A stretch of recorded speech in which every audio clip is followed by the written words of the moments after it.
Hello, my friend. Today I will tell you another long-forgotten legend. Close your eyes and let the magic transport you to Middle-earth.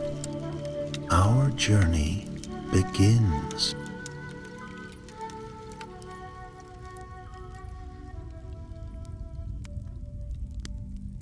In the green shadows of southern Mirkwood, where the trees grew thick and the air smelled of damp earth and pine, there stood a house of brown stone and timber. It was half hidden beneath climbing ivy, with moss upon its roof and the chatter of birds about its eaves. This was Rhosgobel, the dwelling of Radagast the Brown, though in truth he was more often seen among the wild things than within his own walls. He was a curious figure to any who might wander that way, a tall, stooping man clad in earth-hued robes, his staff carved from living oak, his beard tangled as the thickets of the forest. His eyes were gentle and yet sharp as a hawk's when need pressed him. It was the year 3018 of the Third Age, and the world beyond the greenwood was stirring with dark tidings. But Radagast did not yet know how near those tidings would soon come. For him, the days passed in the watching of the skies and the tending of creatures. Birds came and went from his windows, carrying news from afar, sparrows from the Shire, thrushes from the Vale of Anduin, even swans from the long lake. From them he gathered word, and he kept a secret watch on the growing shadow of Dol Guldur, though he rarely stepped near its walls. That morning was clear and bright, with the golden sun shafting through the leaves. Radagast stood by his garden, feeding a hare from his palm, when the cry of a hunting hawk cut through the air. He frowned, for the sound was strained, like a warning.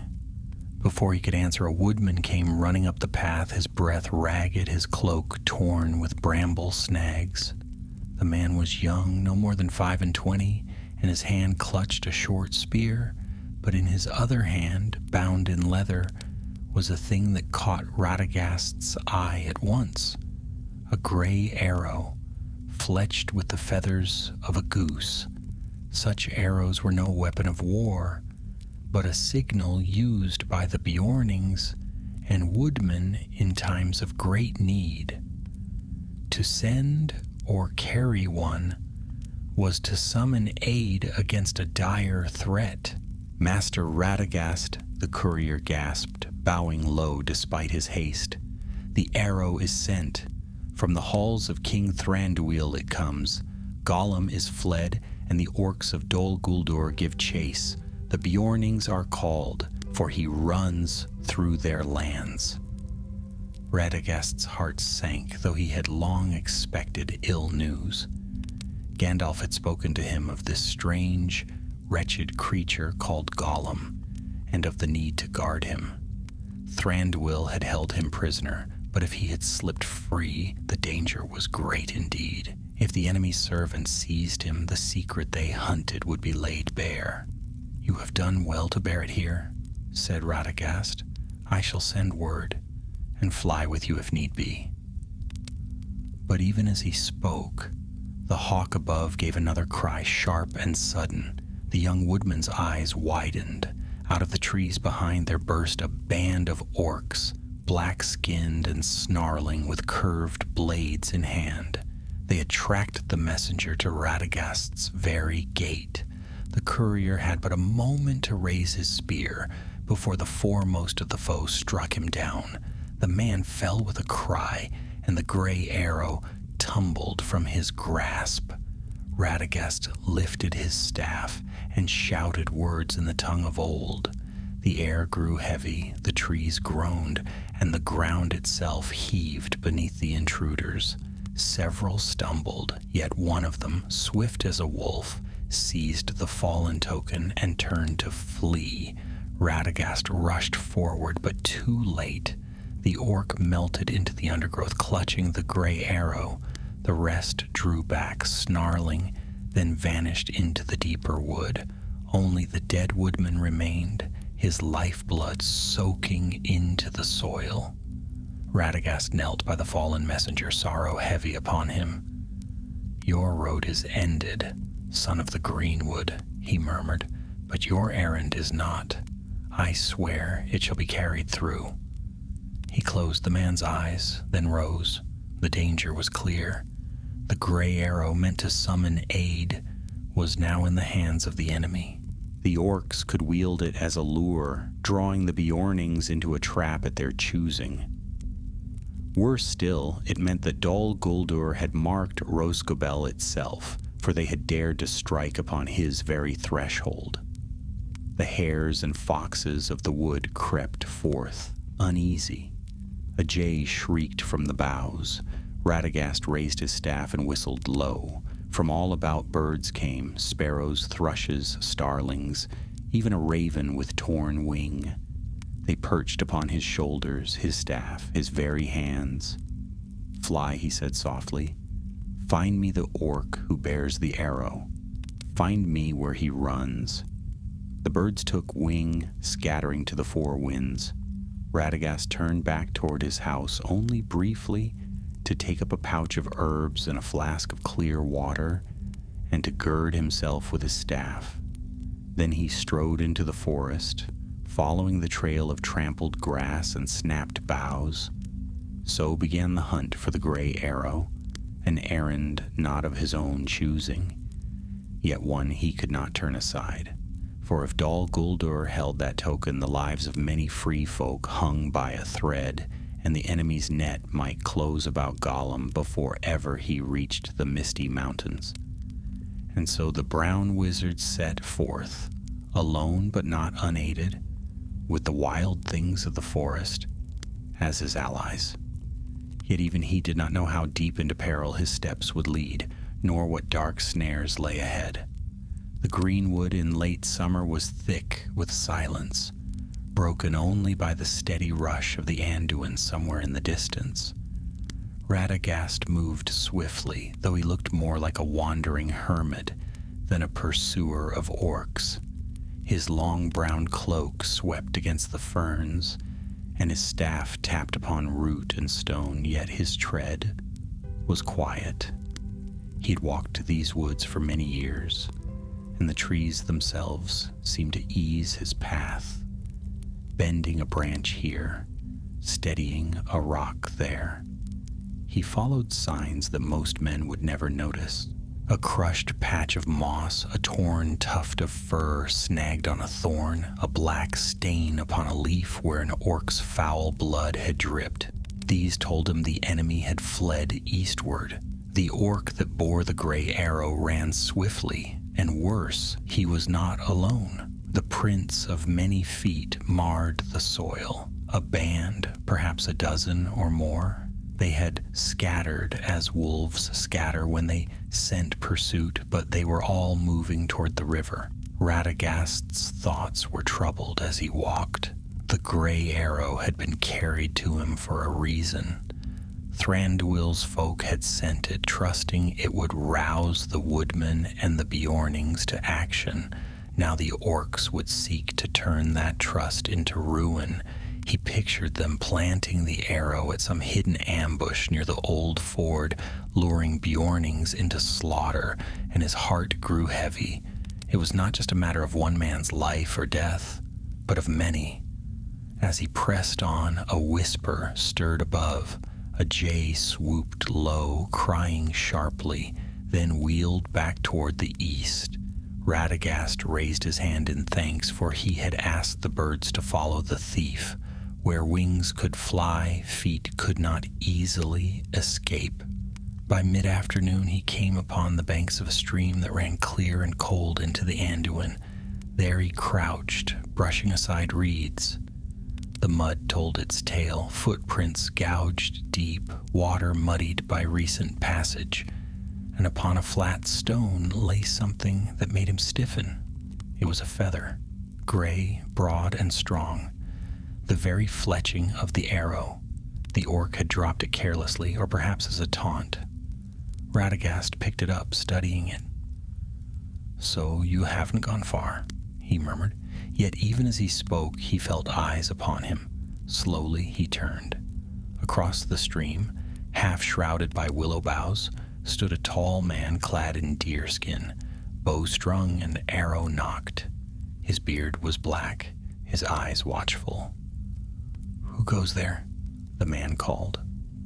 Radagast lowered his staff a little, showing no threat. "I am Radagast, called the Brown, though my cloak is dark with the dust of the road. And who are you, son of the forest?" The man lowered his bow, though wariness lingered in his stance. "I am Caranth of the Woodmen. I followed the gray arrow, as my people are sworn to do. Yet I saw it fall into the hands of an orc near your house. Tell me true, wizard, was it not meant for you?" Radagast sighed. "It was, and so it came.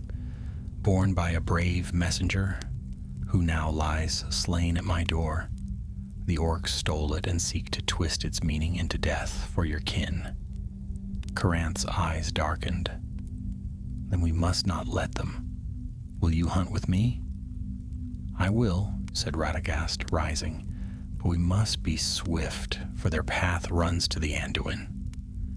Together they followed the stream, moving through shadow and sunlight. The woods grew darker as evening drew near, the trees closing overhead.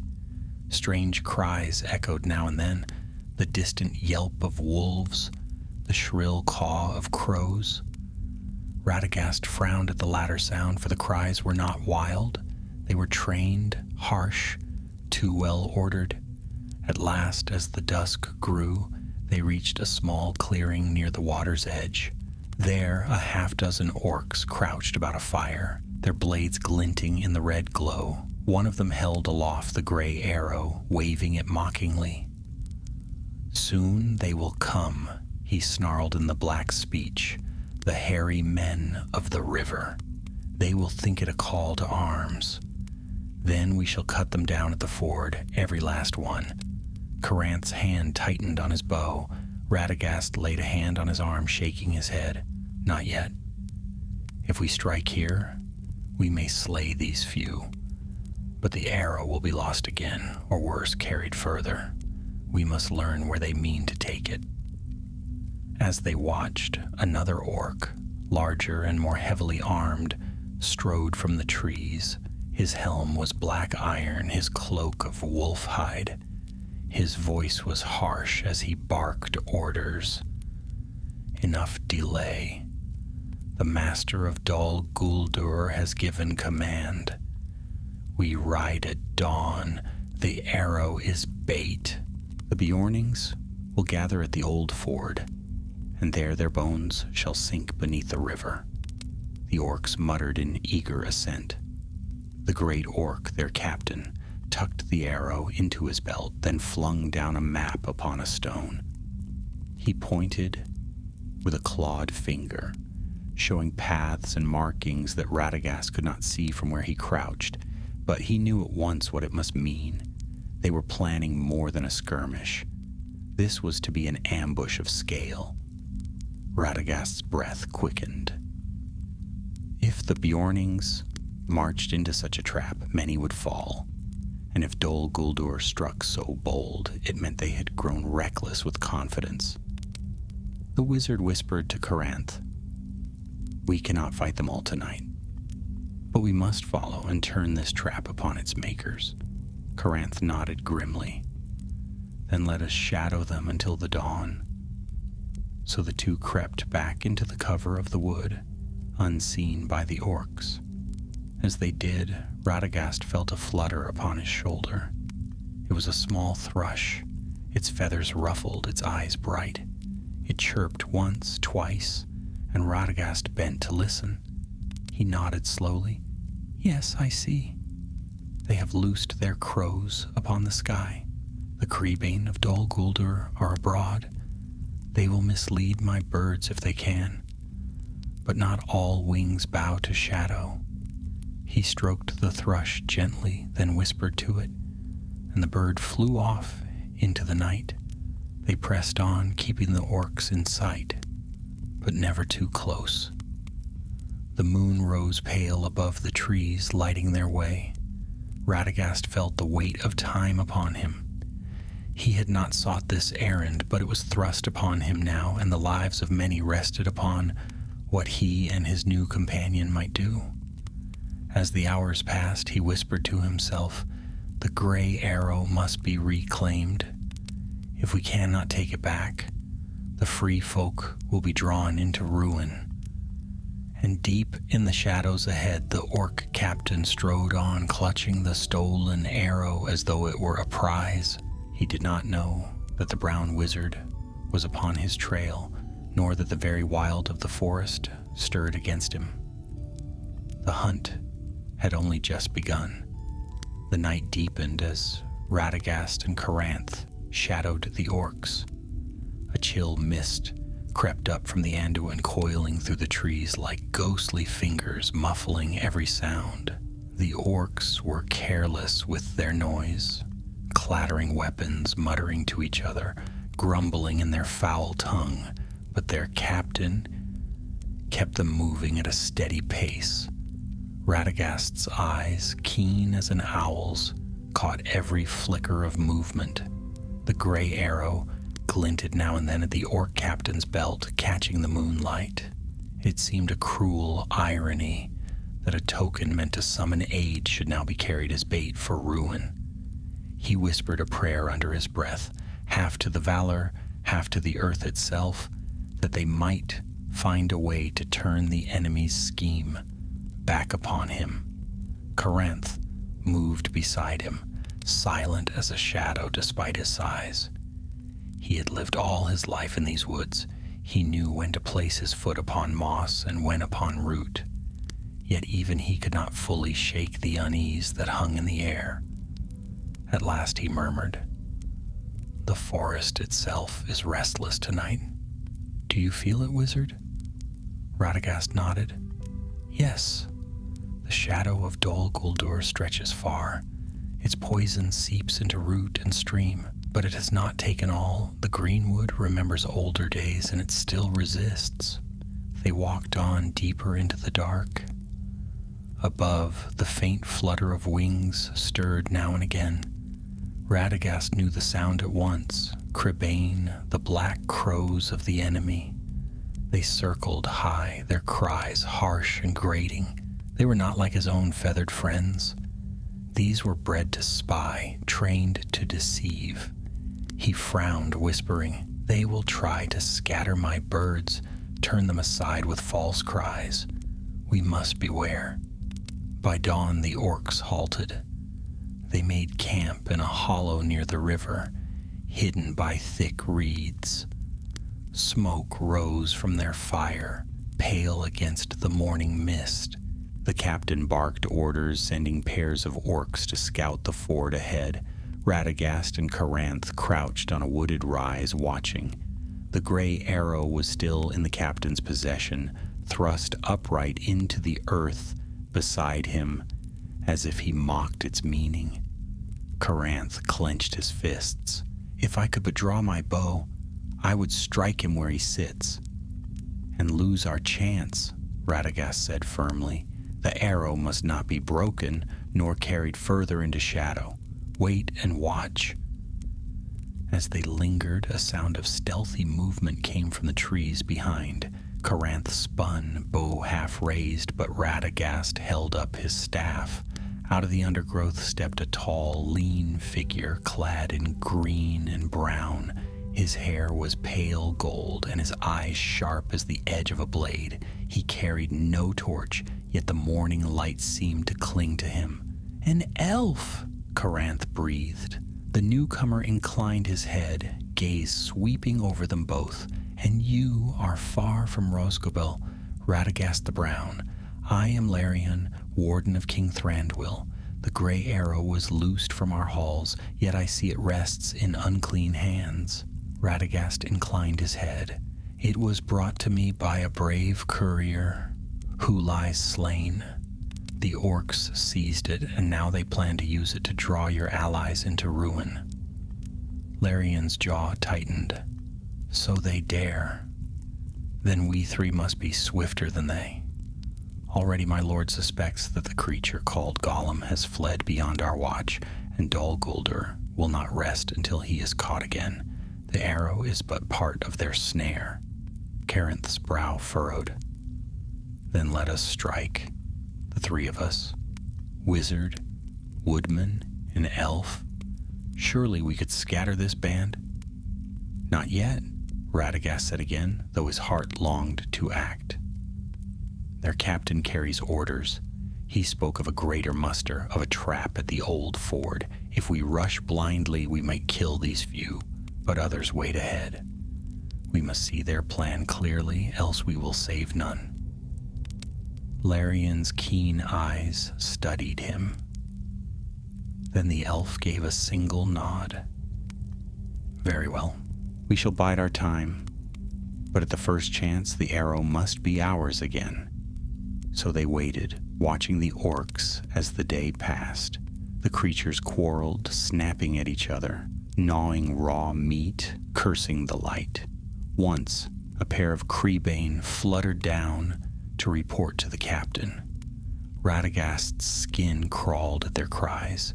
He longed to reach into their minds and free them from the shadow's hold, but he dared not yet reveal himself. By nightfall, the orcs broke camp and set out again, this time in greater haste. Their captain marched at their head, the gray arrow gleaming in his side. Radagast, Caranth, and Larion followed close, moving silently. The path now bent southward toward the ford of the Anduin. It was near midnight when they stumbled upon something unexpected. At the river's bend, half hidden among rocks, a fire glimmered faintly. Radagast signaled for caution, and the three crept closer. There by the water sat a small, ragged man in a boat, stirring embers with a stick. His clothes were patched and worn, his hair lank, his face lined by river weather. At his side lay nets and ropes, and upon his wrist perched a black bird. The man looked up as they approached, squinting. Well, well, strange folk for a riverbank night. A woodman, an elf, and... His eyes fixed on Radagast. A brown one, eh? I know you of sorts. Radagast they call you. Birds and beasts your friends, so men say. Radagast frowned, leaning on his staff. And who are you? The man grinned crookedly. Name's Harl. River's my road, boat's my house. I ferry what's given me coin, be it fish, timber, or... He hesitated, then glanced at the bird on his wrist. Other things. Larion's eyes narrowed. That bird is no free bird. It stinks of Dol Guldur. The man shrugged uneasily. Aye, they pay me to keep an eye, here and there. Orcs don't swim well, see, and the river's deep. But I've no love for them. Silver's silver, and a man must eat. Radagast stepped closer, his gaze softening. And what of the lives that silver buys? If the orcs spring their trap at the ford, many will die. Will you be the ferryman who carried them into it? Harl shifted, suddenly uncomfortable. He looked at the bird, then back at Radagast. The wizard's voice had a quiet weight to it, gentle yet firm. You can still choose, Harl. The river runs both ways. Help us and turn from shadow. For a long moment the man hesitated. Then with a sudden curse he seized the black bird and flung it into the river.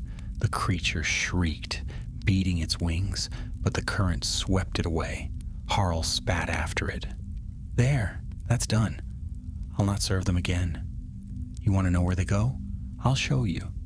The orcs keep a hidden camp just north of the ford. They've laid nets across the river to drown those who try to cross. And their captain waits with the arrow to draw men in. Radagast's eyes lit with grim resolve. Then lead us there. If fortune holds, we may yet turn their ambush against them. Harl nodded reluctantly. Aye, but if they catch us, we'll all be skulls on their spears. Carinth's mouth twisted in a smile. Better skulls on spears than slaves in chains. So with the river smuggler now their guide, they pressed on toward the old ford. The gray arrow gleamed ever closer in the orc captain's grasp, and with it the fate of many hung in balance. The night was far from over, and the true peril had only just begun. The river whispered as it flowed beside them, wide and strong, silver in the moonlight. Harl's boat scraped softly against the bank as he drew it free from the reeds. It was a battered craft, patched with tar and cord, but it floated steadily enough. He beckoned them in with a nervous wave. "Best to keep to the water," he muttered. "Orcs have scouts along the banks. They'll not expect us to come sliding past their noses." Carinth eyed the boat suspiciously. "It looks as though one sharp stone might split it." Harl gave a crooked grin. "Aye, but she floats truer than she looks. Don't fret, woodman. The river's my road, and this boat's never yet sunk beneath me." Larion leapt aboard without hesitation, moving with the silent grace of the woodland elves. Carinth followed, settling his bow across his knees. Radagast stepped last, steadying himself with his staff as he settled into the narrow space. The current took them quickly, carrying them southward toward the old ford. Harl guided with his pole, glancing back at them now and then. His voice was low, cautious. "You'll see for yourself soon enough. The orcs have woven nets of rope and chain, drawn tight across the water. They'll let Bjornings charge in, thinking to ford. Then the horses will founder, the men drag down. It'll be slaughter, and the river will do the killing for them." Radagast felt anger stir in him, not hot and wild, but deep, like the slow grind of roots through stone. The enemy twisted all things to cruelty, even the river which gave life to the land. They would turn into a weapon. He set his hand upon the side of the boat, whispering softly. The current shifted ever so slightly, easing their passage. Carinth leaned closer. "Wizard, will your spells guard us if we are seen?" Radagast shook his head. "Magic is no shield for folly. If they spy us, we must fight or flee as any others. But the river is old, and it remembers truer masters than the orcs. It may yet favor us." Larion's sharp eyes swept the banks. "We draw near. I smell their fires." Indeed, faint smoke drifted on the breeze, bitter and acrid. The trees thinned, and in the distance the ford stretched wide, shallow stones breaking the surface of the water. Upon the far bank, shadows moved, dark figures crouched and watchful. Harl poled them into a patch of reeds, letting the boat rest in still water. He pointed, voice no more than a whisper. "There. Do you see?" The chains glimmer under the moon. Radagast peered through the reeds. At first he saw only ripples, but then his eyes caught the faint gleam. Thick links of iron stretched low across the river. More than one line cunningly woven. Any horseman riding in would be tangled, dragged down by the weight, while orcs struck from both banks. Carinth muttered a curse. "This is worse than I thought. Dozens would fall before they even reached the far side." Larion's gaze flicked upward. He tensed. "Crebain?" he said sharply. Radagast followed his gaze. Dark shapes wheeled against the moon, silent now, though their wings beat steadily. The wizard's heart sank. They would soon report back to the orc captain. He stood suddenly, staff raised, and began to chant in a low, resonant voice.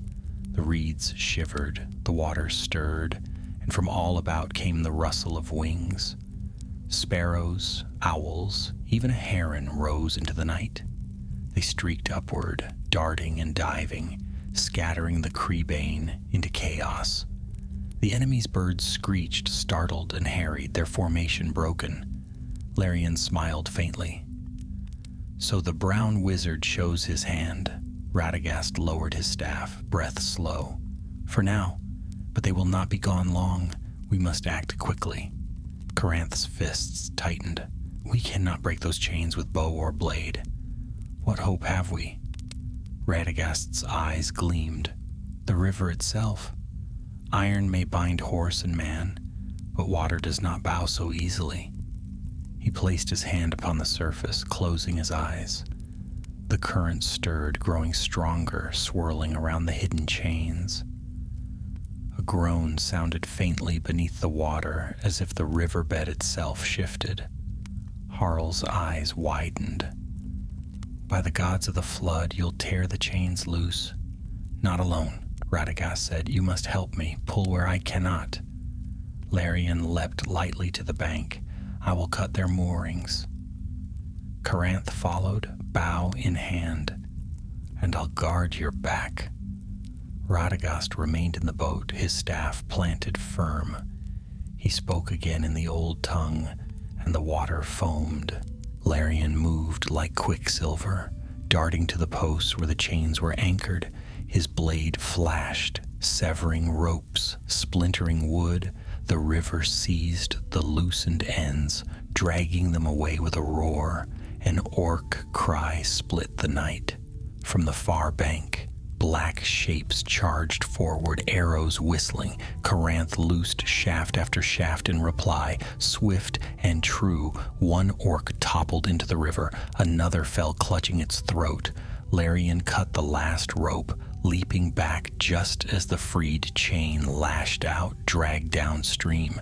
The river surged, carrying the broken trap away in a tumult of spray. But the orcs had seen. Their captain's roar carried over the water, harsh and furious. Torches flared as dozens poured from the far bank, weapons raised. Harl shouted, shoving the boat back into the current. In, quick, they'll swarm the bank. Caranth and Larian leapt aboard. Radagast raised his staff high, speaking a final word.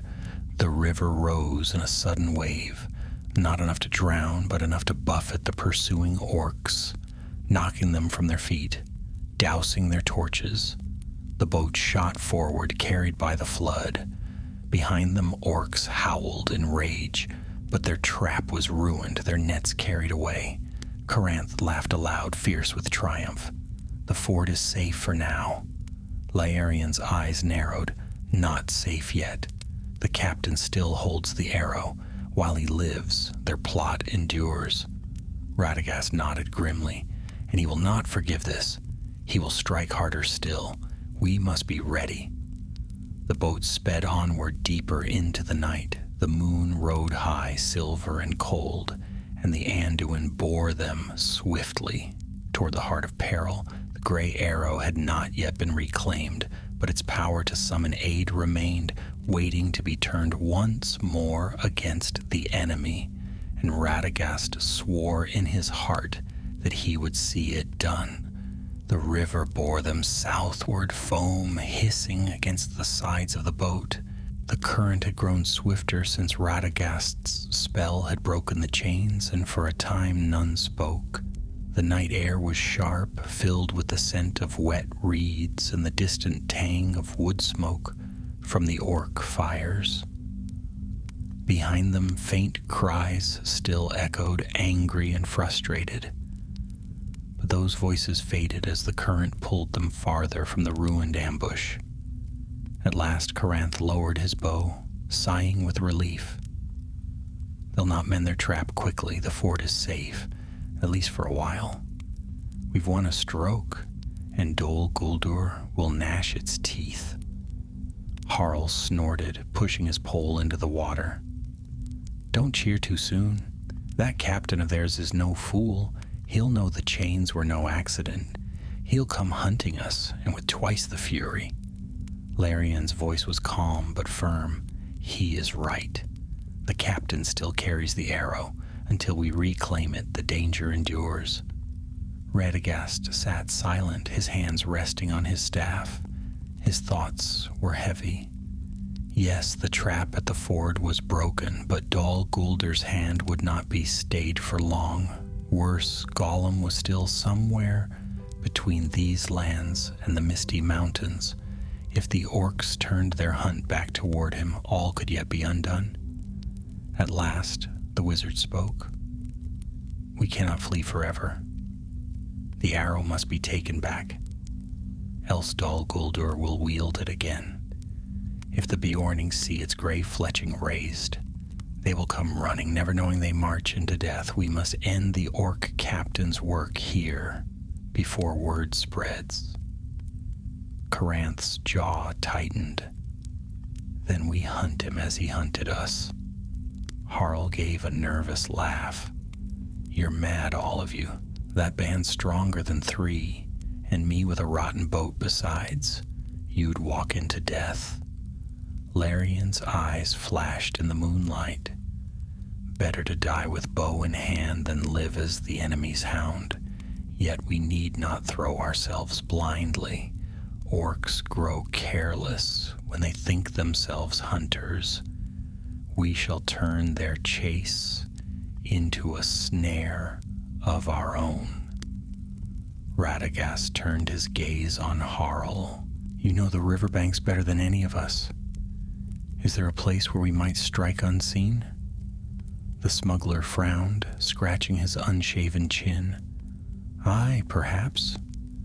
There's an old ferry stead not far downriver, long since fallen to ruin. Stone piers jut out into the current, and the banks rise high and steep. If you wanted a place to spring a trap, that'd be it." Radagast nodded slowly. "Then that is where we shall make our stand. If they follow, we will end this before dawn." Harl muttered something under his breath, but he did not argue further. He set his pole firmly against the riverbed, steering the boat toward the bank. "Then we best get ready, for they won't be far behind." They reached the ruined ferry stead as the first hint of dawn touched the eastern sky. The place was lonely and overgrown, reeds choking the shore, ivy climbing the broken stone. 2 wide piers stretched into the river, their timbers rotted but still standing, casting long shadows across the water. The air was thick with the croak of frogs and the cry of herons. "This will serve," Larian said, his voice soft. He moved swiftly, placing himself on the left bank where his bow could command the open water. Caranth chose the right, crouching low behind a tangle of reeds. Harl dragged the boat into the shadows beneath the pier, muttering about doom. Radagast remained at the center, leaning on his staff. His eyes closed for a moment as he whispered into the waking air.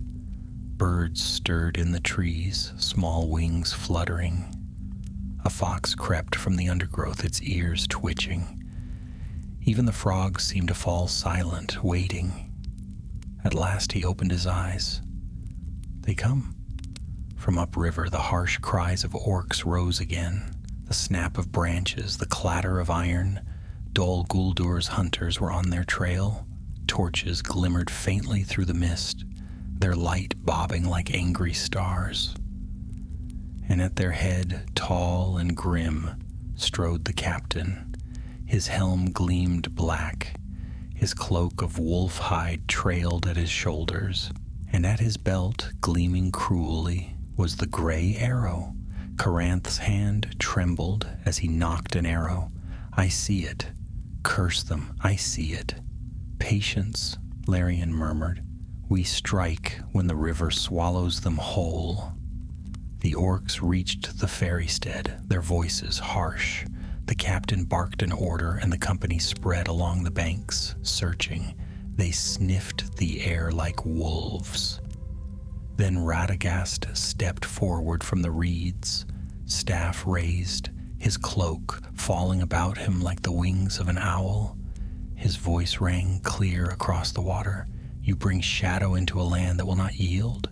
Turn back to your master or face the wrath of the wild. The orcs snarled, jeering. The captain laughed, a harsh, cruel sound. The brown wizard at last. My master will be glad when your head hangs from his gate. Seize him. At that cry, Larian loosed his arrow. It flew true, striking an orc square in the throat. Caranth's shaft followed, piercing another's chest.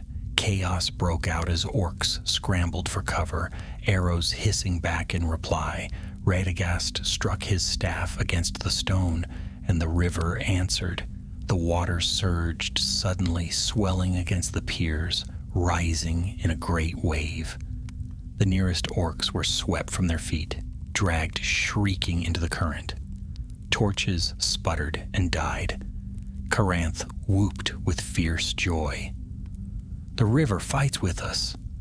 But the captain stood firm upon the stone pier, his wolf-hide cloak whipping in the spray. He drew a great black bow from his back and knocked the gray arrow itself to the string.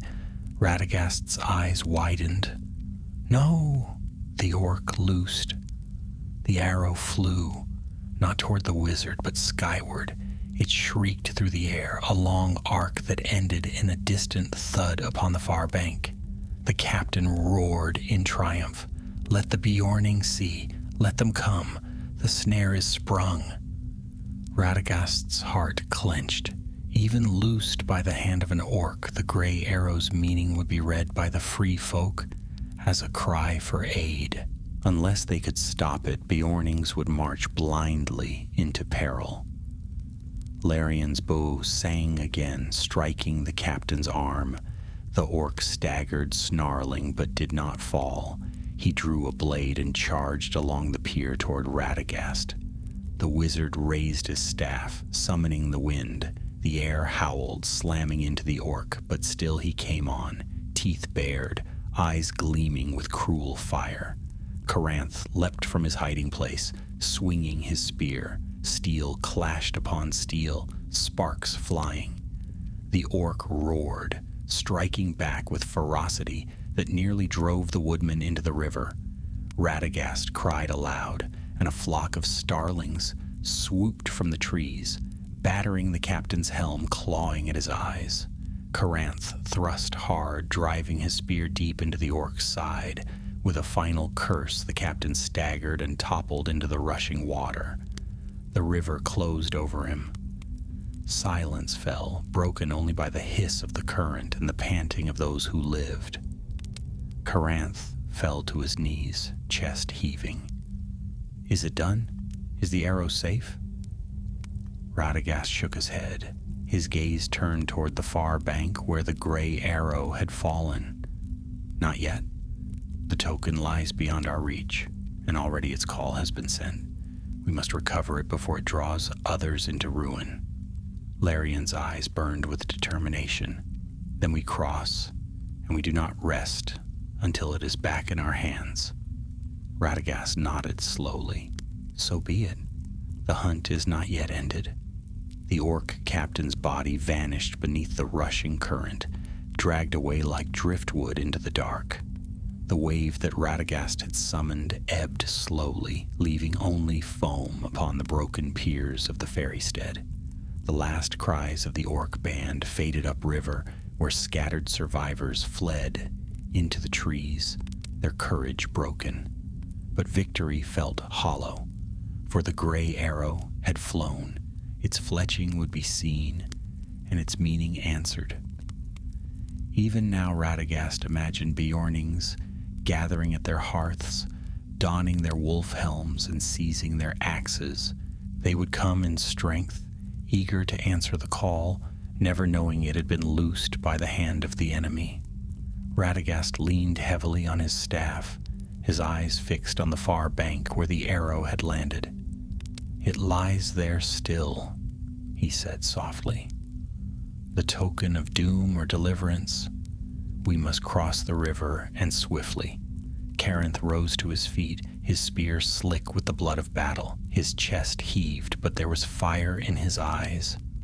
I'll swim it if I must. The arrow cannot be left to them. Larian stepped lightly to the edge of the pier. His keen eyes scanned the far shore, where reeds swayed and mist clung low. The bank is steep, the current strong. To swim would be folly, woodman, and if any of the captain's scouts linger, they will cut you down before you set foot upon the grass. Then what do you propose, elf? Caranth snapped. Shall we sit and wait while Bjornings march into a slaughter? But Larian only smiled faintly, his gaze sharpening. Patience. The enemy's net is torn, but not his claws. Let us not rush into his grasp. Radagast raised his hand. Peace, both of you. The river has carried us thus far. Let it bear us once more. Harl, who had crouched shivering in the shadows of his boat throughout the clash, groaned aloud. I knew it. You'll have me row straight into a grave. That far bank's crawling with orc spawn. Mark me. And my boat's near to sinking as it is. The wizard turned his gaze on the smuggler. His eyes, usually so gentle, glimmered now with quiet force. Harl, son of the river, you cast away the enemy's bird when your heart turned. Do not falter now. Your oaths are not yet done. This boat of yours will bear us to the far side, and the river will not let it fail. Harl grimaced, but something in Radagast's tone forbade argument. With a mutter, he shoved the boat into the current once more.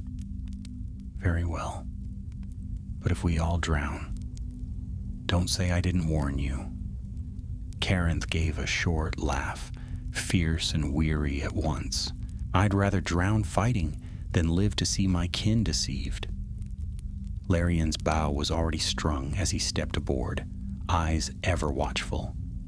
Radagast followed, staff in hand, and Caranth leapt in last. Harl muttered one final curse, then thrust the pole deep into the current. The boat slid free, caught by the river's pull. The crossing was perilous.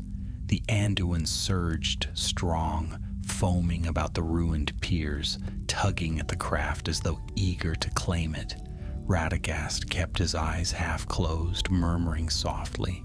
The current shifted, easing a little, as though the river itself listened. Caranth gripped the sides, his knuckles white.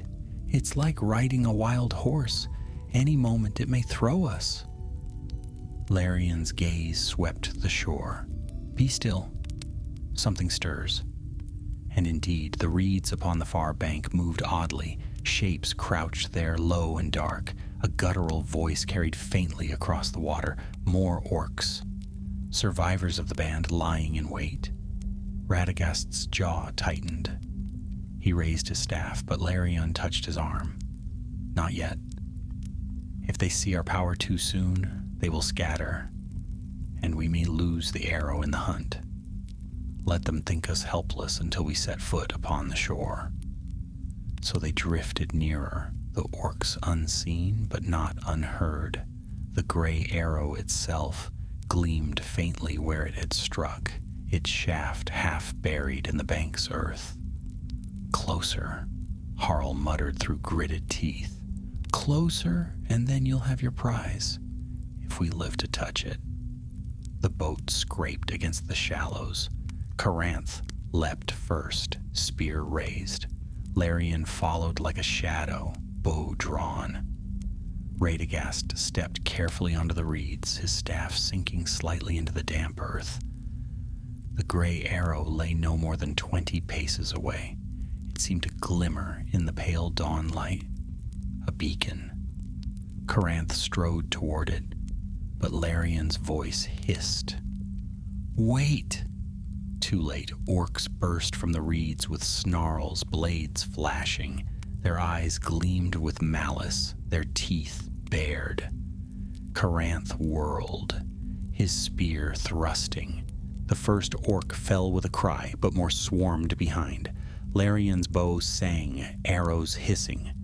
Radagast lifted his staff, and a blinding flash burst from its tip, searing the air. The orcs staggered back, blinking furiously. Take it, Radagast shouted.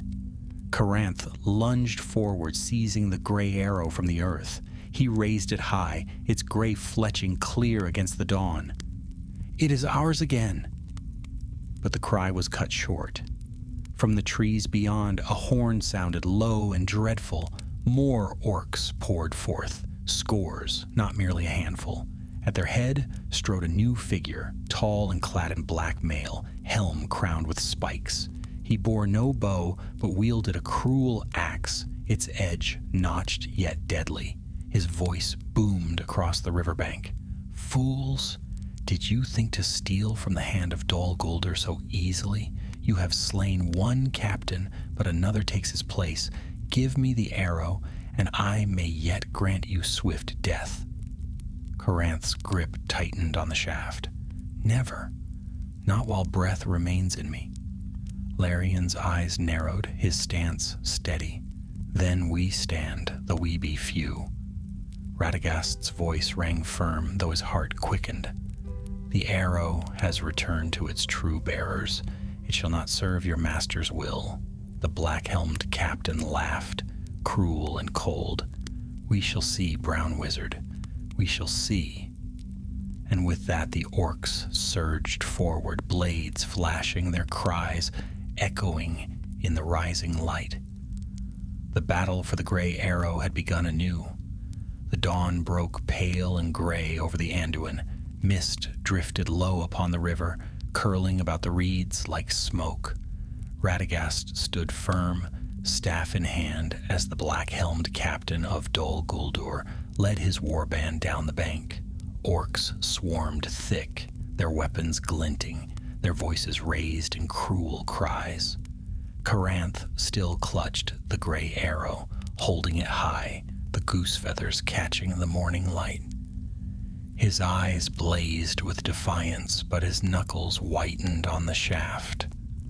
"Wizard," he shouted above the din. "What are we to do? They outnumber us tenfold." Radagast's voice was steady. "Hold fast, woodman. The river is with us, and the wild does not bow to shadow." Larion loosed an arrow swift and sure. It struck the lead orc through the eye, and the creature tumbled into the mud. But another leapt to take its place, and another behind that. The tide of foes did not falter. The captain raised his axe, its blade jagged, its edge black with dried blood.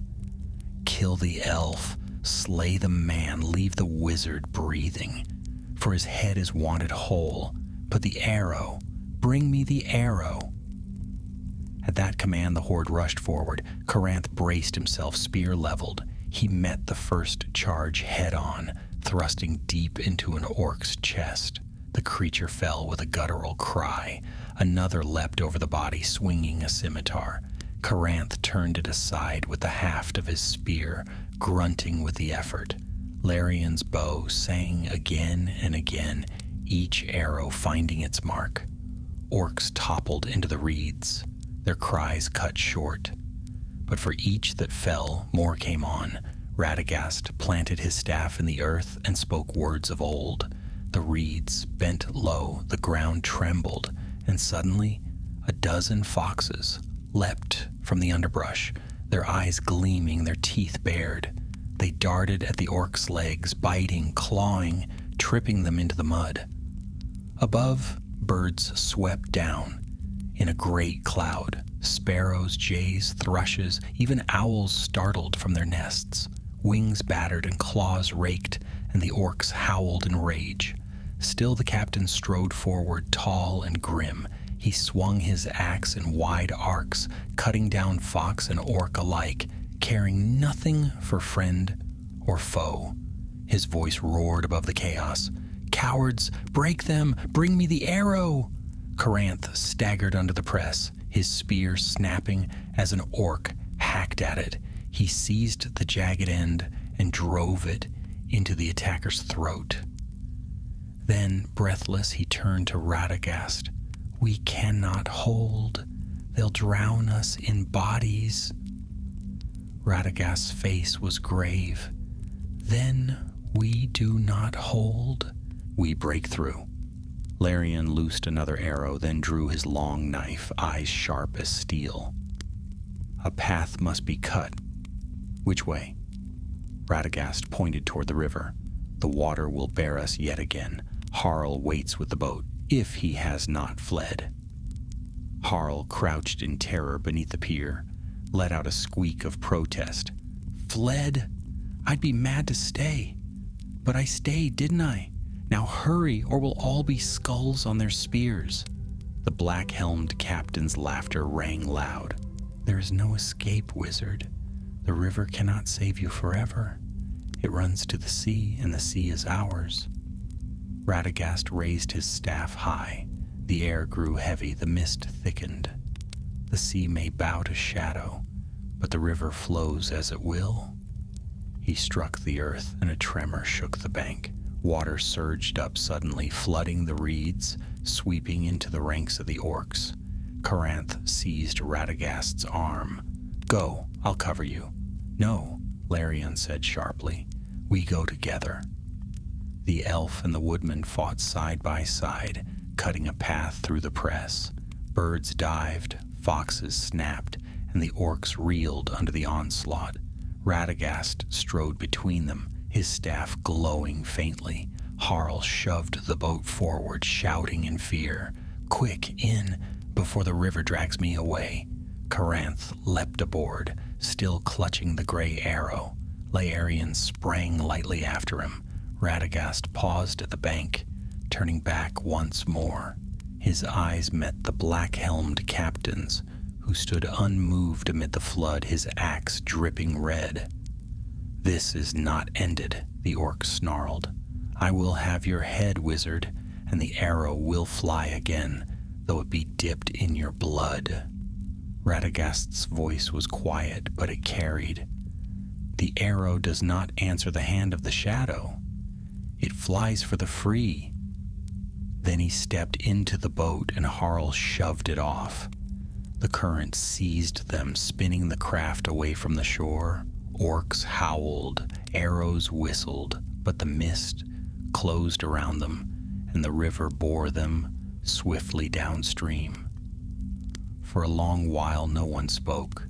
The only sounds were the hiss of the water, the panting of breath, the cries of distant enemies fading behind. At last Caranth lifted the gray arrow, his face pale but proud. We have it back. Against all odds, we have it. Larian's gaze was wary.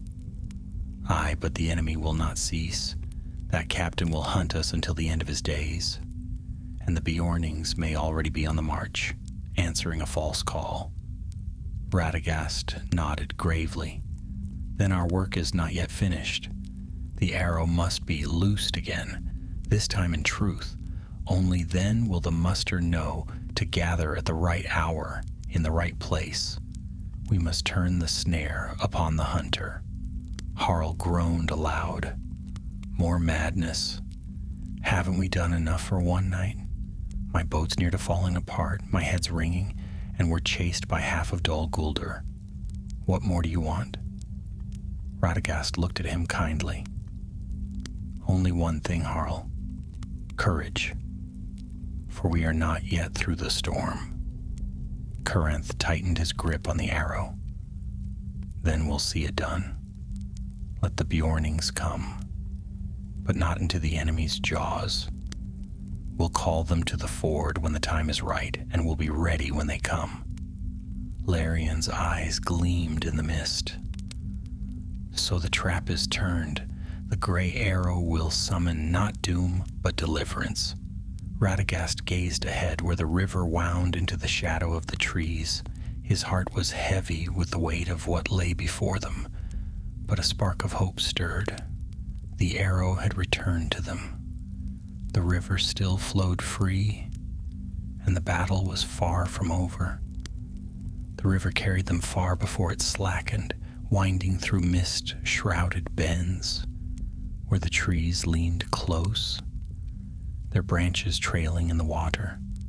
The light of dawn grew stronger, silver turning to gold, but the shadow of the battle still clung to the company. Caranth sat in the bow of the boat. gripping the gray arrow as though it might vanish if he let go. His face was streaked with mud, his arm bruised, but his eyes burned with fierce pride. Larian crouched at the stern, bow across his knees, ever watchful. Radagast sat in the middle, staff across his lap, his gaze far away, as though listening to voices the others could not hear. Harl pulled them onward, grumbling, though he kept his eyes sharp on the shifting water. At last, Coranth broke the silence. "We have the arrow again, yet I cannot rest easy. What if the Beornings have already seen the first flight? What if they march even now, believing the call is true?" Radagast stirred, his voice low. "That is indeed my fear. The Beornings are loyal to their oath. If they saw the gray arrow rise, they will gather, swift as storm. They will come to the ford where the orcs wait, not knowing the trap is broken, not knowing we hold the token again." Larian's eyes narrowed. "Then we must ride before them and raise the arrow anew. This time in truth, only the right call can turn their steps." Coranth's hand tightened on the shaft. "But how shall we reach them? The river runs slower now, and they may already be upon the march." Radagast lifted his staff, pointing toward the shore. "The woodmen keep paths through these lands. If we leave the boat and take to the forest, we may yet outpace the muster. But we must move swiftly." Harl nearly dropped his pole in protest. "Leave the boat?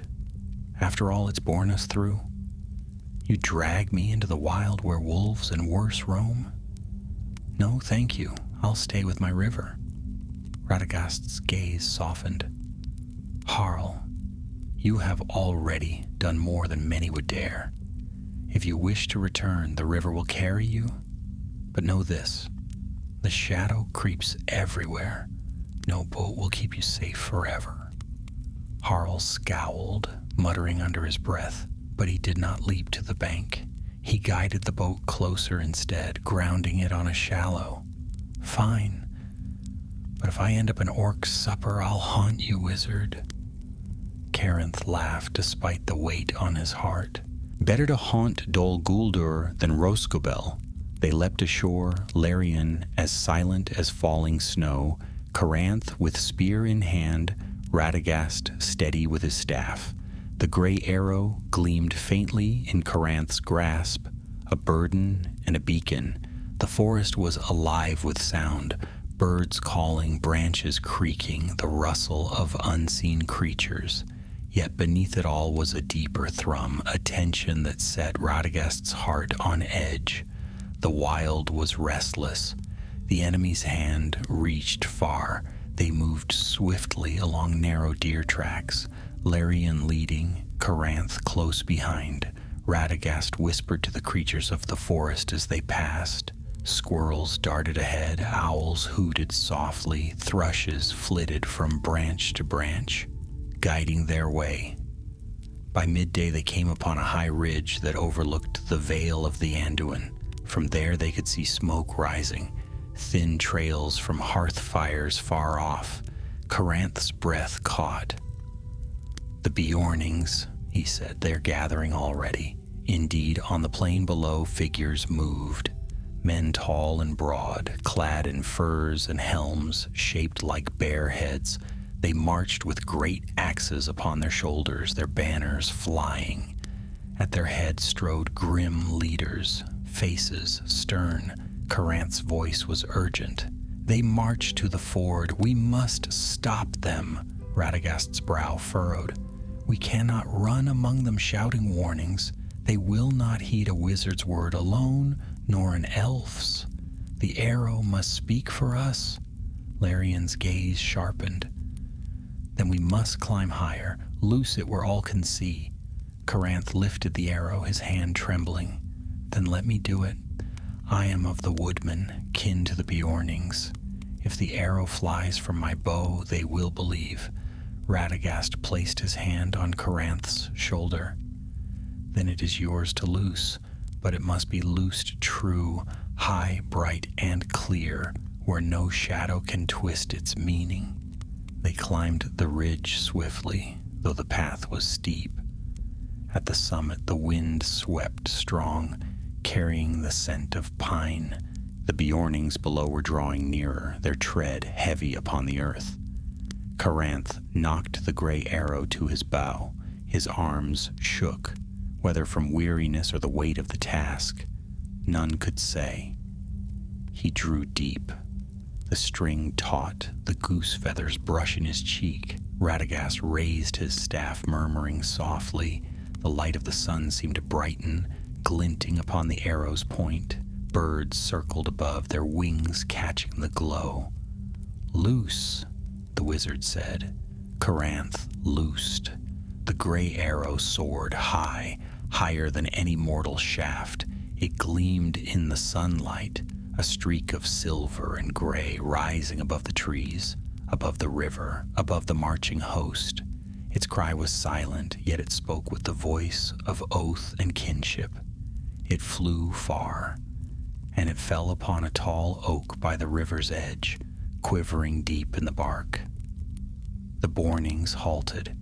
Their leaders looked upward, their eyes wide. Murmurs spread through their ranks. They had seen the first arrow loosed in shadow. But now another rose, brighter, truer, undeniable. Larion's eyes gleamed. They have seen. Now they will know the truth. Caranth lowered his bow, breathless, tears in his eyes. It flew true. Radagast's face softened. Yes, the gray arrow speaks for the free, and it speaks against the shadow now. But their relief was short. From the trees behind came a crash of branches, a roar of harsh voices. Orcs poured forth once more, led by the black-helmed captain, mud-streaked but unbroken. His eyes blazed with fury. "You think one arrow saves you?" he bellowed. "Fools! My master's hand reaches farther than your pitiful cries. Bjornings or no, you shall die here, and the arrow shall be ours again." Caranth's face hardened, and he seized his spear once more. "Then let us see which oath holds stronger, the oath of free folk or the chains of Dol Guldur." Larion knocked an arrow, his face calm as ever. "The river bore us, the forest shields us, and the arrow flies true. We shall not yield."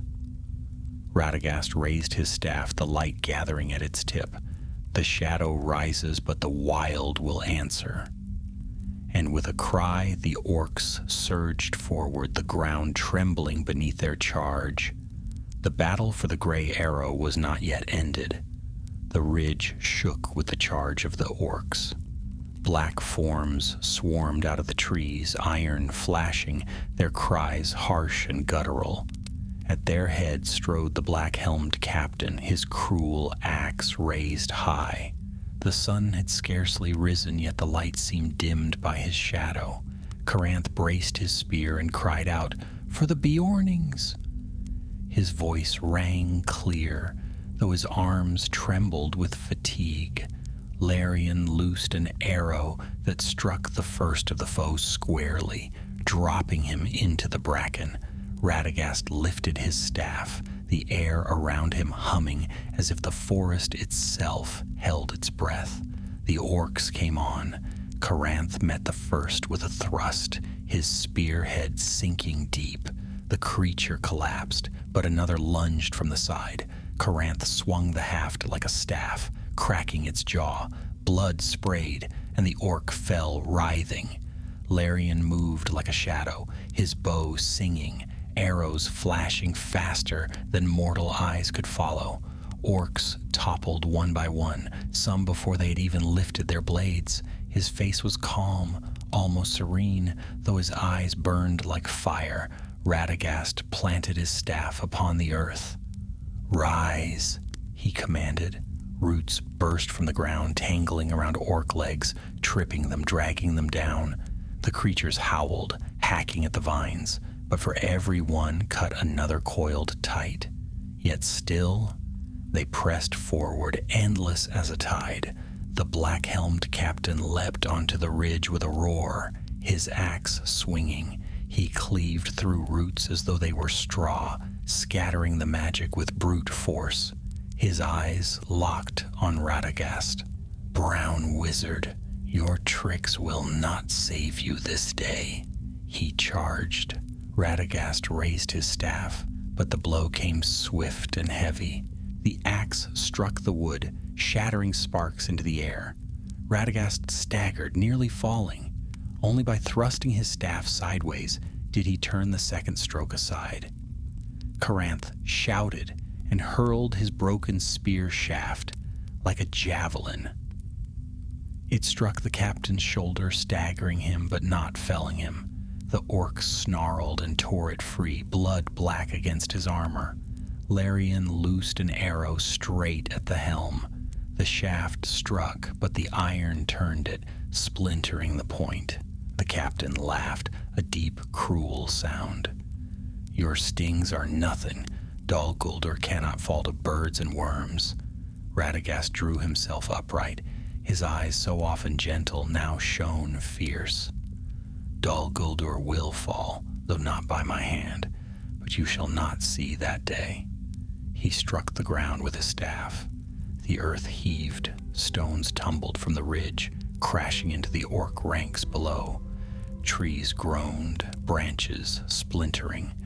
A roar rose from the river itself as the water swelled, surging against the banks. Still the captain came on, axe raised. Radagast braced for the blow. But suddenly another cry rang out, deep and thunderous, rolling over the field like the roar of a storm. The Bjornings had come. From the vale below, a host of great men swept forward, tall as oaks, their shoulders broad, their beards long and wild. They bore great axes, some so vast they needed both hands to wield. Their banners flew, marked with the black bear of their line. At their head strode Grimbjorn, son of Bjorn himself, his eyes fierce, his frame towering. His voice boomed above the clash. "To me, Bjornings, drive them back." The ridge shook as the host thundered forward. The orcs reeled, their cries faltering. The Bjornings crashed into them like a storm against a broken ship, axes rising and falling, each stroke felling foes by the dozen. Caranth shouted with joy, lifting the gray arrow high. "The call is answered." Grimborn's eyes fell upon it as he cleaved through an orc with a single sweep. "The arrow!" he cried. "Then we are summoned true." The Bjorning's fury was like fire loosed upon dry grass. Orc after orc fell, the ground dark with their blood. Yet the black-helmed captain stood his ground. He roared in defiance, striking down foes left and right. His axe cut a path and his voice thundered, "Dol Guldur endures. You are nothing before the power of the necromancer." Grimbjorn strode forward to meet him. Their clash shook the ridge, steel against steel, axe against axe. Sparks flew, and the ground itself seemed to tremble beneath their blows. Radagast drew near, his staff glowing faintly. Larian and Caranth pressed to his side, guarding him. The wizard's eyes never left the duel. He knew that the battle hung upon this single contest. The captain swung with all his might, his black axe biting deep into Grimbjorn's shield. Splinters flew, but the son of Bjorn did not falter. With a roar like the bear whose name he bore, Grimbjorn swung his own axe in reply. The blade struck the captain's helm, shattering iron, cleaving deep. The black-helmed foe staggered, his eyes wide with fury and pain. He tried to raise his weapon again, but Grimbjorn's axe fell a second time, swift and sure. With a final cry, the captain toppled, his helm split, his body crashing into the earth. For a heartbeat, silence fell. Then the orcs broke, leaderless. They shrieked in terror and fled into the woods. pursued by roaring Bjornings. The ridge shook with their retreat, the clash of steel fading into the distance. The sun broke free of the clouds, its light spilling bright and golden upon the field. Radagast lowered his staff, his breath slow. Carinth still held the gray arrow high, its fletching gleaming in the sun. Larion stood silent, his bow lowered, his eyes bright. Grimborn turned to them, blood upon his hands, his chest heaving, his gaze fixed on Radagast. So the brown wizard walks with us in battle, and the gray arrow flies true once more. Radagast inclined his head. The shadow sought to turn it into a snare, but it belongs to you and to your oath. Take it and let it call not to doom, but to deliverance. Caranth stepped forward bowing and placed the arrow in Grimbjorn's great hand. The chieftain lifted it high, and his people roared, the sound echoing through the vale. The gray arrow is ours again, Grimbjorn bellowed, and with it we shall guard the Anduin and all who dwell upon its banks. Let Dol Guldur remember this day. The host cheered, their voices like thunder. The orcs were gone, their captain slain, their plot undone. Radagast stood quietly amid the noise, his eyes upon the flowing river. The battle was won, yet he knew the war was not. The shadow still lingered in Dol Guldur, and far away, in places unseen, darker tides were rising. But for now, the arrow was safe, and hope still flew with it. The cries of victory echoed long across the valley. Bjornings stood upon the ridge, their axes dripping, their breaths steaming in the cool morning air. The sun, climbing higher, cast golden light upon the slain, glinting upon broken blades and torn armor. Radagast leaned upon his staff, weary yet unbowed. His robe was stained with mud and blood, his hair tangled, his face lined with the strain of battle. But his eyes were clear, and they rested upon the gray arrow, now raised high in the hands of Grimbjorn. Caranth stood close, pride shining on his weary face. Larion, silent and watchful, cleaned his bowstring with deliberate care. Harl clambered up from the riverbank, looking pale and shaken, though his eyes widened at the sight of the Bjornings in their might. Grimbjorn lowered the arrow at last, tucking it carefully into his belt. His voice, deep and rolling like thunder, broke the hush. Dol Guldur sought to twist our oath, to turn brother against brother, yet the free folk of these lands are not so easily deceived. This day we have answered the true call. A great cheer rose from his men, axes lifted skyward, the sound rolled over the hills, carrying far. Caranth's heart swelled with fierce pride. He turned to Radagast. We have won, wizard. The ford is safe. The arrow is ours, and Dol Guldur's captains lie broken. Surely the shadow will think twice before striking here again.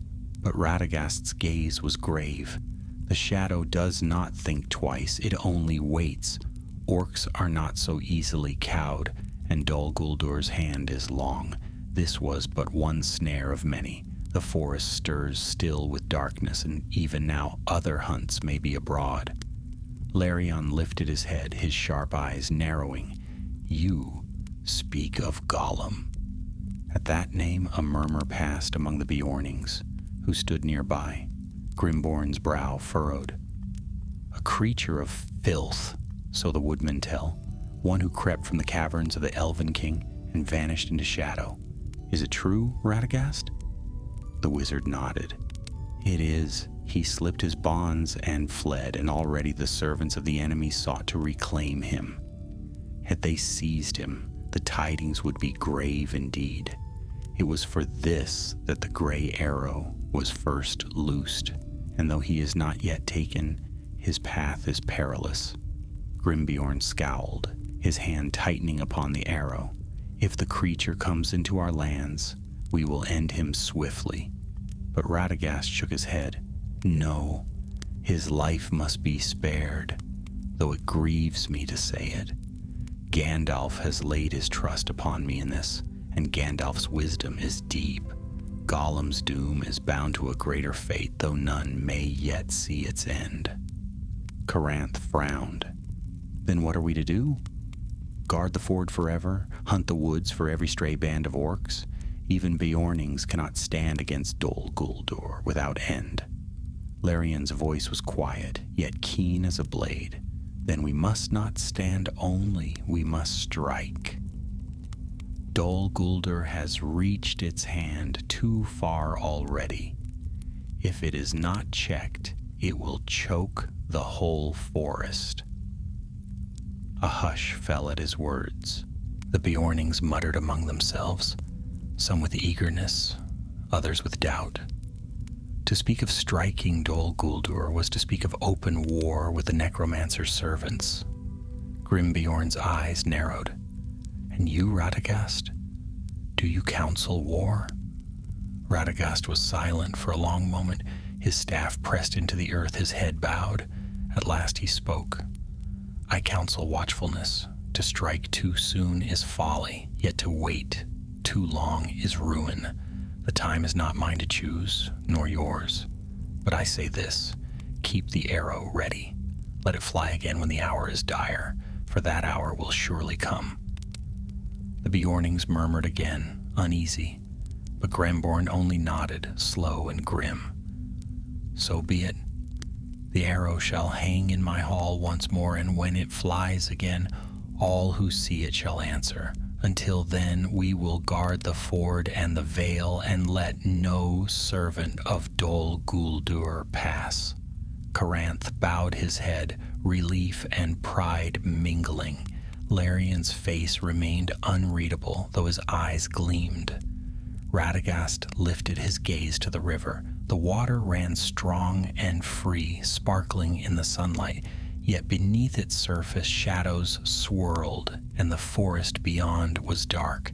His heart was heavy with foreboding, for he knew the tale was not ended. Gollum still crept somewhere westward, hunted by dark eyes. Gandalf waited for tidings, and war brewed beyond sight. This victory was but a moment's respite, a breath before the storm. Still, a spark of hope lingered. The arrow was safe, Dol Guldur's snare broken, and the free folk stood together once more. Radagast turned to his companions. "Come, our part in this field is done. There is more yet to be watched, more yet to be guarded, and the road grows darker each day." Caranth straightened, weary but resolute. "I will walk with you, if you will have me. The shadow killed the messenger who bore the arrow. I will not let his errand die in vain." Larian inclined his head. "And I, too, will not return empty-handed to my king. The Greenwood's watch is mine to keep, and my bow is yours until this road is ended." Harl let out a long sigh, shaking his head. "And I suppose I'm dragged along as well, am I? River or no river, it seems I'm tangled in your tale now." Radagast smiled faintly. "Every road has its companions, Harl, and none are chosen by chance." Grimbeorn raised his hand in farewell. "Go then, wizard, but know that the arrow flies for you as well. If you have need, send word, and the Beornings will answer." Radagast bowed, his staff shining faintly in the light. "Then may the day come swiftly, and may we stand together against the shadow." The company turned from the ridge, leaving behind the cries of victory, the smell of blood, the broken bodies of the foe. The forest awaited, dark and vast, its paths uncertain. But Radagast walked on, his cloak of brown trailing through the grass, his staff steady in his hand. The gray arrow's tale was not yet ended, and the shadow's snare was only beginning. The road westward wound through thickets and glades, where the morning sun speared golden shafts through the canopy of Mirkwood. Radagast walked at the head, his staff tapping lightly upon the earth, each step steady though weariness bent his shoulders. Behind him followed Caranth with spear repaired, Larian the elf, silent as shadow, and last came Harl, muttering as he tugged his cloak against the damp. Though the air was sweet with pine, unease lingered. They had broken Dol Guldur's trap, reclaimed the gray arrow, and seen the Bjornings victorious. Yet none felt the triumph would last. Shadows clung still to the deeper woods, and every cry of crow or rustle of branch seemed a whisper of pursuit. Caranth was the first to break the silence. So it ends. The Bjornings keep the arrow, the ford is safe, and the orc captain lies dead. Yet still you do not smile, Radagast. The wizard glanced back, his eyes kind yet grave. Because I know the road does not end here. Today's victory is but a stone in the river. The current flows on and darker waters lie ahead. Larion nodded faintly. The greenwood whispers of it. Even now the necromancer's power festers in Dol Guldur. You have struck down his servants, but his will lingers. He watches. Harl gave a shudder, quickening his pace to keep near the others. Then why not stay with the Bjornings, eh? A hall with walls and a fire seems a better place than wandering into more shadow. Caranth smiled grimly, because the fight does not wait for halls and hearths. We stand where we are needed. They walked on, the forest closing around them. By evening they reached a clearing where the ground sloped down to a narrow stream. Radagast raised his staff, and at once birds flocked to the trees above. Sparrows, doves, a single blackbird. They chirped and trilled, their voices carrying tidings. The wizard listened intently, nodding, then turned to his companions. The orcs scatter. Some flee east toward Dol Guldur, others north along the river. None march in strength for now. But one thing is sure, Gollum lives. He slipped their net by the ford and creeps westward still. They follow, but he is swift. Larian's eyes sharpened. Then our road must turn also. We cannot let him fall into their hands. Caranth frowned. Yet why chase such a wretched thing? Is he worth the lives of so many? Radagast's face was unreadable.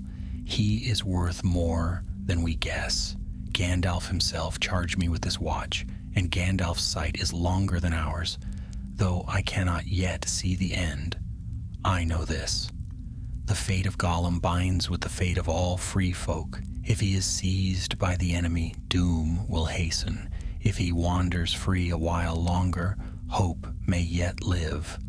Caranth said no more, though unease clouded his eyes. Harl muttered as he crouched to fill his water skin. Madness, all madness. One ragged creature carrying the fate of kingdoms? I'd sooner put my trust in this stream. Radagast smiled faintly. Then trust the stream, Harl, for it too runs to the sea, and every drop has its part in the great tide. They made camp beneath the trees, a small fire kindled from fallen wood. Caranth cleaned his spearhead, Larian sat fletching arrows, and Radagast crumbled herbs into the flames, sending fragrant smoke curling upward. The wizard's thoughts wandered as he watched the sparks climb into the night sky. He thought of Gandalf, far away, moving swift as the wind between kingdoms, gathering tidings, stirring the free folk to readiness. He thought of Saruman, his fellow in the White Council, whose words had grown strange of late, cold as stone, and he thought of the Shire, that quiet green land of which Gandalf spoke so fondly, little folk living in peace. Yet Gandalf's eyes had always been bright when he spoke of them. Radagast wondered if their paths, so small in the wide world, might yet cross the fate of Gollum and the Shadow. The thought unsettled him, yet a flicker of hope stirred. The night deepened. The forest lay still. Yet Radagast woke suddenly, his eyes snapping open. A rustle in the undergrowth, soft as a whisper, carried to his ears. He rose silently, staff in hand, and stepped beyond the firelight. 2 red eyes gleamed in the dark. Not an orc's, too low to the ground, too cunning. The shape slunk away as soon as it saw him, vanishing into the brush with a hiss. Radagast stood a long moment listening. At last he returned to the camp. Caranth stirred awake, frowning. What was it? The wizard's voice was quiet. Gollum, he passes near, he goes west, swift and silent. Caranth sat up, astonished. Here? Then we should seize him? But Radagast shook his head. No, his path is not ours to bind. Let him go. If fate wills, he will come at last to where he must be. We must guard the greater road, that Dol Guldur does not ensnare him. Larian's eyes gleamed in the firelight. So be it.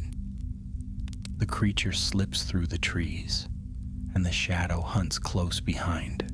The game runs, but the hounds are near. Radagast lowered his staff, his gaze distant. And the hunt will end far from here, in a land we do not yet see.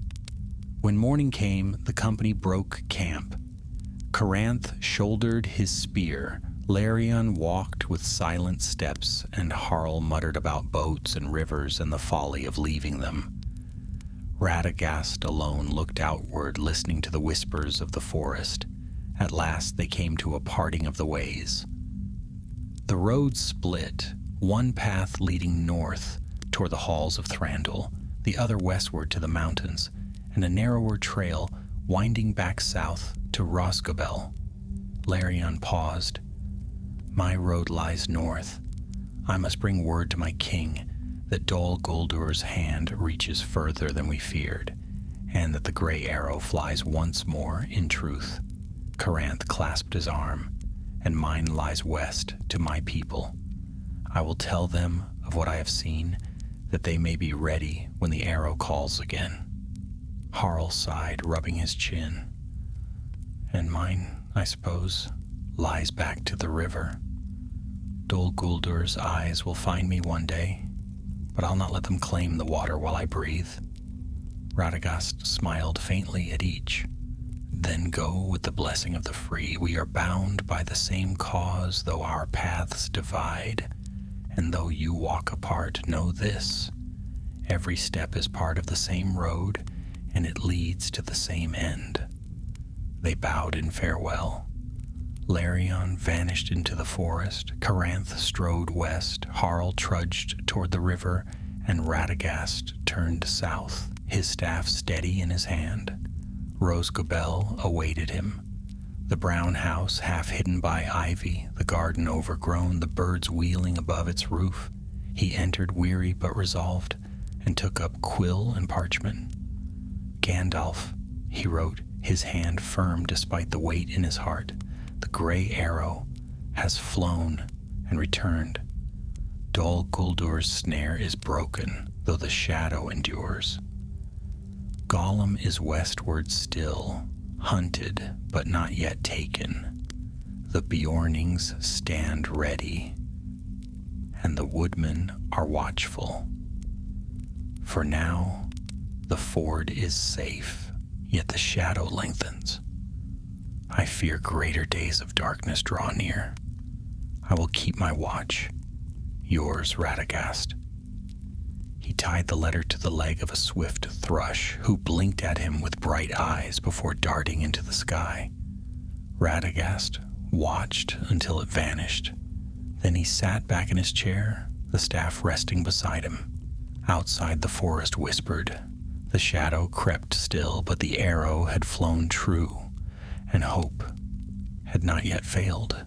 The brown wizard closed his eyes, weary, and let the sounds of the wild fill his heart. The tale of the gray arrow was ended. Yet the greater tale had only just begun.